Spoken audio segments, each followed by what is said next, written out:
한자 이야기, 낱말 이야기 678번째 시간입니다. 이번 시간은 사실 직장 생활 하는 사람, 봉급 생활자들은 수당이란 말을 많이 듣습니다. 그렇죠? 수당 얼마나 받느냐, 수당이 많으냐, 적으냐 이런 게 있죠.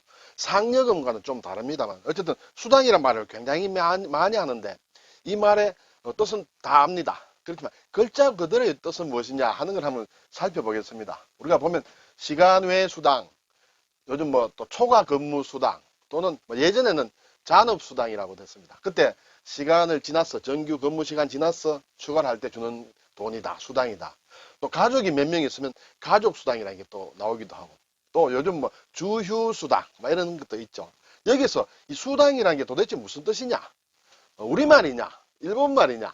사실은 일본에서 온 말이다. 그래서 그렇기 때문에 우리가 흔히 쓰는 수당이란 말 한자 용법으로는 조금 이렇게 뜻이 잘 안 맞는 그런 경우가 있다. 그래서 제가 한번 살펴봤습니다. 그래서 우선에 조선 왕조실록을 제가 한번 보니 이 수당이라는 말이 나오는데 13번이 나옵니다. 13번 나오는데 언제 나오느냐? 고종 때부터 나옵니다. 고종 42년 서기로 하면 1905년에 그때 수당이란 말이 나오고 그 이후에 이제 순종 때도 나오고 이래서 13번이 나온다. 그전에는 수당이란 말이 없다. 일본에서 온 말이 확실하다. 그리고 그 확실한 이유는 또 여러 가지 있습니다. 제가 한번 살펴보겠습니다. 자, 글자는 좀 간단합니다. 손숫자입니다. 그리고 당은 당하다 또는 마땅하다 하는 그런 것입니다. 손에 대해서 마땅히 어떻게 해야 된다. 네, 이 손이라는 것은 사실은 손을 얘기하지만은 뜻으로 보면 사람을 얘기한다. 사람에 대해서, 사람이라는 것은 인건비, 그렇죠? 인건비에 대해서 뭐 당연히 줘야 되는 돈이다. 이렇게 일단 생각할 수도 있습니다. 자, 글자는 손숫자는 이제 부수자죠. 당할 당자, 마땅당은 이 오희력상입니다. 그렇죠? 오희력상 아래에 밭전이다. 제가 몇 번 설명을 했기 때문에 구체적인 설명을 안 드리겠습니다. 마땅당에 여기에 위에 있는 것이 오희력상이란 글자다라는 것을 잘 구분하면 되겠죠. 자, 국어사전 보는데 굉장히 간단히 나왔습니다. 수당은 봉급 이외에 따로 주는 보수다. 봉급 이외에 따로 주는 것이다. 그러면 봉급 위에 따로 주는 보수라는 것이 이 숫자와 당자에 해당이 잘 안 됩니다. 예, 일반적으로 보면 우리식의 어떤 한자 낱말 그런 용례로 보면 잘 해당이 안 된다. 그러면 그것이 우리나라 말이 아니다. 아까 앞에서도 고종실록에 처음으로 나온다. 그것도 후반에. 그래서 우리말이 아니다. 그러면 이제 일본 말이다. 우리나라 말에는 사전에는 수당이 이렇게 간단히만 나와 있는데 일본 사전을 보면 여러 가지 나와 있습니다. 제가 3개를 크게 가져왔는데 사실 좀 더 세분하면 좀 더 있을 수 있습니다. 그래서 이 수당이라는 것은 일본말로 하면 막 이렇게 쓰는데 전체적으로 보면 예측해서 준비하여 둔다는 것이 수당이다. 그런 뜻이에요. 여기에 보면 여기에서 예측한다는 것이 없습니다. 사실은. 또 준비한다는 것도 물론 억지로 하면 해석이 됩니다만 일반적으로 예측해서 뭔가 사전에 준비하는 것이라는 그런 뜻을 기본적으로 좀 가지고 있다.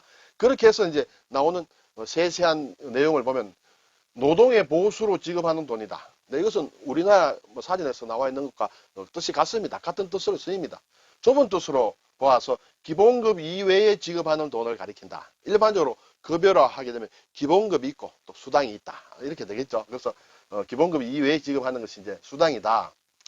그리고 이제 또 두 번째는 만일의 경우에 대비하여, 여기 이제 예측하여 준비하여 둔다 했는데 만일의 경우에 대비하는 어떤 준비하는 것을 수당이란 말을 가지고 쓴다는 것이죠. 우리는 이런 용법이 없죠. 우리 사전에는 수당이. 세 번째도 우리나라 사전에는 이 용법이 없습니다. 우리나라에는 이 뜻만 있죠. 첫 번째 뜻만. 세 번째는 병이나 상처 또는 새로운 어떤 일이 일어난다. 거기에 대한 대응하여 처치하는 것.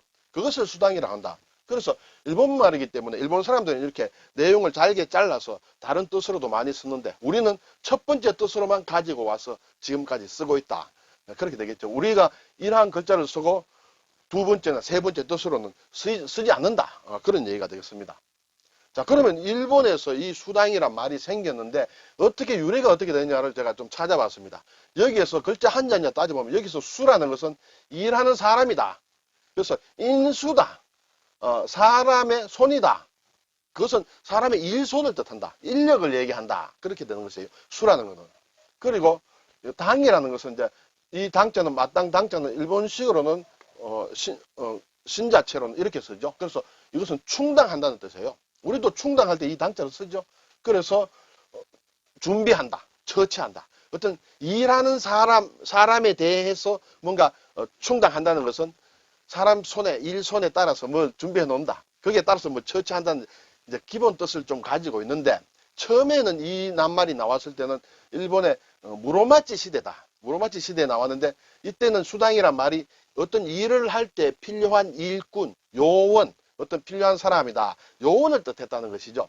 그리고 그래서 이러한 어떤 일을 하는데 사람, 요원을 배치한다고 하면 수당을 둔다. 이렇게 됐어요.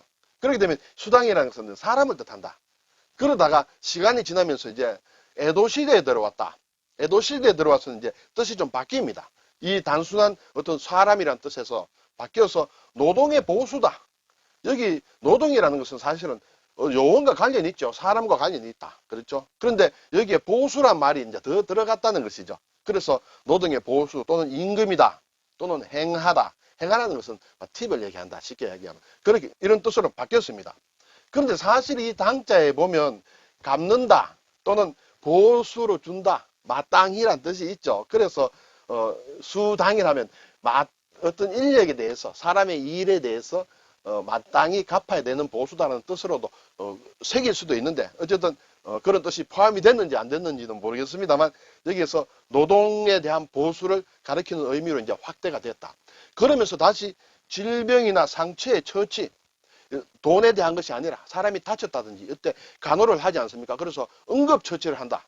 또는 그냥 처치를 한다 할 때 그러한 처치하는 대응하고 처치하고 준비한다는 이제 그런 뜻으로 바뀌어서 지금까지 쓰고 있다. 그런데 우리는 이러한 뜻, 노동의 보수나 임금 이러한 뜻으로서 우리가 이 낱말을 가져와서 지금까지 쓰고 있다. 이렇게 되겠습니다. 자, 여기에 보면 우리가 아대라는 게 있죠. 아대. 사실 이것도 이제 손이나 팔목이나 뭐 이런데 좀 보호하기 위해서 이런 것을 아대를 합니다. 그렇죠? 또는 천이 이렇게 좀 낡았을 때 천을 덧댄다. 막 그런 것도 아대라고 하는데 이것이 수당에 할 때 당자와 관련된 것이에요.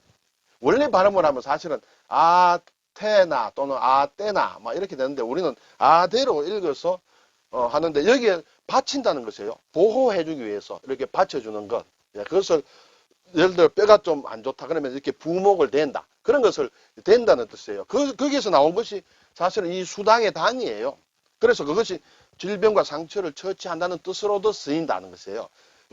그렇지만 우리나라에서는 이러한 뜻으로 쓰이는 것은 이러한 아대라고 정식으로 수입되지 않고 그냥 쓰는 낱말이다. 네, 정식으로 수입됐다고 할 수 있는 것은 노동의 보수라는 뜻으로 수입을 했다. 좋은 말로 우스갯소리로 그렇게 얘기할 수가 있겠습니다.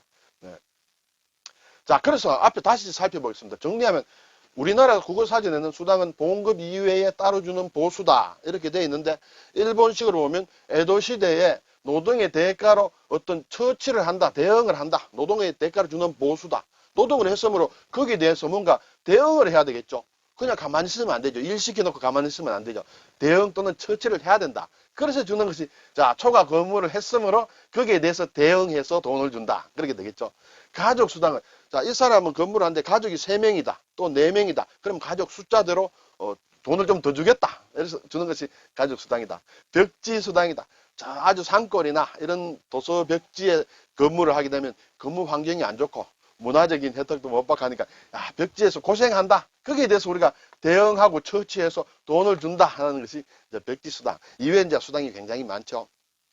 근데 우리나라 국립국어원에서는 이게 수당이 일본 말이기 때문에 좀 바꿨으면 좋겠다. 순화를 했으면 좋겠다 하는데 내놓은 답이 뭐냐면 덤으로 주는 삭시다. 덤삭이다. 덤삭. 그리고 품으로 주는 품삭시다. 제가 좀 가만히 생각해 봤는데 별로 잘 맞지 않아요. 덤으로 준다. 글쎄요. 그냥 추가로 주는 게 아니고 뭔가 어떤 노동의 대가를 주기 때문에 덤이라고 할 수 없는 것이죠. 그리고 품삭에 대해서 준다. 당연히 품삭이죠. 기본급도 품삭인데. 그래서 조금 번역이 순화하는 말로는 조금 잘못됐다. 그렇다면 제대로 된 말을 찾기 위해서는 원래 이 수당이라는 기본 뜻이 뭐냐. 일본에서 왔으므로 일본 사람들이 썼던 그 수당이라는 낱말의 내용이 뭐냐. 그걸 잘 살피고 우리 순화되는 말을 만들어야 되는데 제 생각엔 좀 부족하다는 그런 생각이 듭니다. 영어는 이제 엑스트라 페이라 해서 이제 더 추가로 주는 막 그런 돈이 급여다 막 이렇게 볼 수가 있습니다. 네, 오늘 수당 우리가 많이 쓰면서도 일본식 한자, 일본말이기 때문에 사실은 정확하게 이 글자 그대로 한자 한자 해석하기 힘드는 그런 낱말인데 제가 일본 사전을 좀 많이 뒤졌습니다. 예전부터 사실 관심을 가지고 있었던 낱말인데 좀 뒤져서 정리를 좀 했습니다. 네, 감사합니다.